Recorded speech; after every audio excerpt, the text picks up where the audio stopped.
Shalom Bapak Ibu Saudara sekalian, kita berjumpa lagi dalam acara Manarima hari ini. Saya sungguh bersuka cita boleh membagikan kebenaran firman Allah ini kepada Bapak Ibu Saudara sekalian, supaya firman Allah ini dapat menuntun hidup kita di dalam perjalanan hidup kita, supaya benar di hadapan Tuhan dan kita boleh diberkati oleh Tuhan. Mari kita buka acara Manarima hari ini dengan doa. Terima kasih Tuhan kalau kami boleh kembali Tuhan berjumpa dengan acara Manarima hari ini, di mana firman-Mu akan menjadi rema yang bisa menuntun kami dalam hidup benar di hadapan Tuhan. Kami tahu Tuhan, dengan menyimpan firman-Mu, bahkan kami boleh merenungkan firman-Mu dan melakukan firman-Mu, maka hidup kami akan berkenan di hadapan Tuhan. Terpujilah nama-Mu Tuhan, di dalam nama Tuhan Yesus Kristus. Haleluya. Amin. Bapak Ibu Saudara sekalian, kita sudah membahas tentang pandangan hidup yang salah. Yang pertama itu saya bahas hidup adalah kesenangan. Kemudian saya juga membahas pandangan hidup yang salah. Yang kedua adalah hidup adalah popularitas. Sekarang saya ingin membahas pandangan hidup yang salah yang lainnya lagi, yaitu hidup adalah harta kekayaan. Jadi banyak orang berpandangan bahwa hidup adalah harta kekayaan. Oleh sebab itu banyak sekali orang yang hidup hanya untuk mengejar harta, sampai dia melupakan ibadah kepada Tuhan, bahkan melupakan istri dan anak. Seluruh waktunya dikonsentrasikan untuk mencari harta, mencari harta, mencari harta. Bahkan hubungan antara keluarga itu menjadi diabaikan. Jadi banyak orang yang punya pandangan hidup yang salah. Dia mengatakan hidup adalah harta kekayaan. Aku harus menjadi kaya dan aku harus mengorbankan apapun harga yang harus aku bayar supaya aku bisa menjadi orang yang kaya. Nah, ini pandangan hidup yang salah, saudara. Saudara harus mengerti bahwa contoh di Alkitab dengan jelas menggambarkan itu, mengenai si orang kaya yang menimbun kekayaan. Coba kita akan melihat di dalam Lukas 12 ayat 17 sampai 18. Bagaimana pandangan hidup yang salah yang mengatakan bahwa hidup adalah harta kekayaan. Lukas 12 ayat 17 sampai 18, ia bertanya dalam hatinya, apakah yang harus aku perbuat? Sebab aku tidak mempunyai tempat di mana aku dapat menyimpan hasil tanahku. Lalu katanya, inilah yang akan aku perbuat. Perhatikan di sini. Aku akan merombak lumbung-lumbungku dan aku akan mendirikan yang lebih besar, dan aku akan menyimpan di dalamnya segala gandum dan barang-barangku. Perhatikan di sini. Si orang kaya ini akan merombak lumbung-lumbungnya. Tujuannya apa? Menyimpan segala kekayaannya yang besar, saudara. Ya, dan menyimpan segala gandum, segala barang-barangnya di dalam lumbung-lumbung yang berisi harta kekayaannya.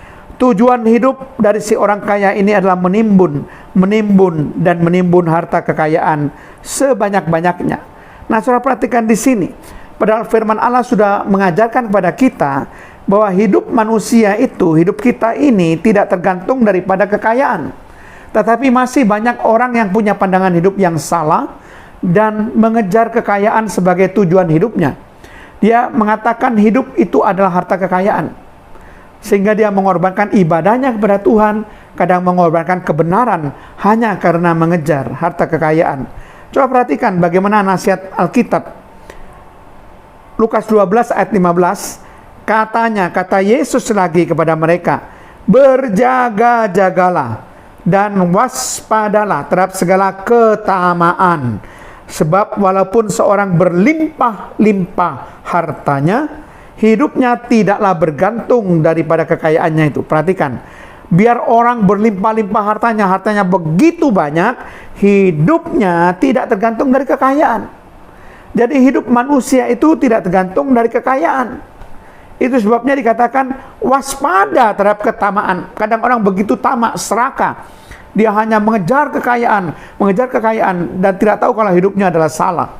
Itu sebabnya firman Tuhan memberikan nasihat, berjaga-jagalah dan waspadalah terhadap segala ketamaan.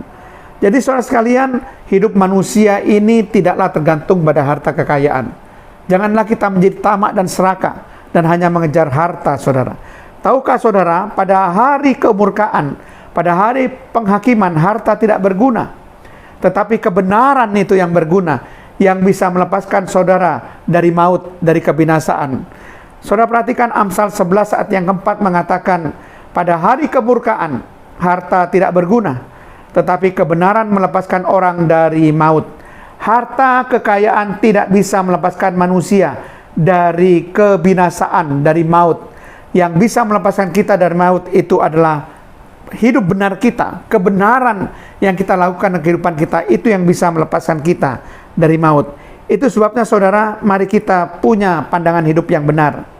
Hidup bukanlah cuma sekedar harta kekayaan. Hidup itu harus hidup yang benar, yang lebih berharga. Bukan hanya sekedar harta kekayaan yang sebentar akan kita tinggalkan di dunia yang fana ini.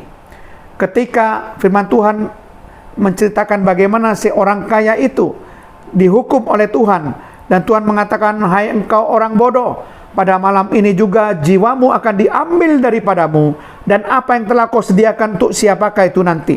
Jadi itu saudara bisa baca secara lengkapnya Lukas 12 ayat yang ke 20 sampai 21. Si orang kaya ingin menimbun harta, tetapi Tuhan katakan, hai engkau orang bodoh, pada malam ini juga jiwamu akan diambil daripadamu, dan apa yang telah kau sediakan untuk siapakah itu nanti, untuk siapa hartanya, tidak dibawa mati.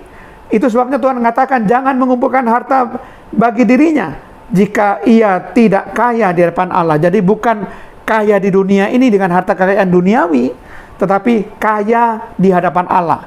Jadi kaya secara rohani, itu yang dianjurkan Alkitab, ya.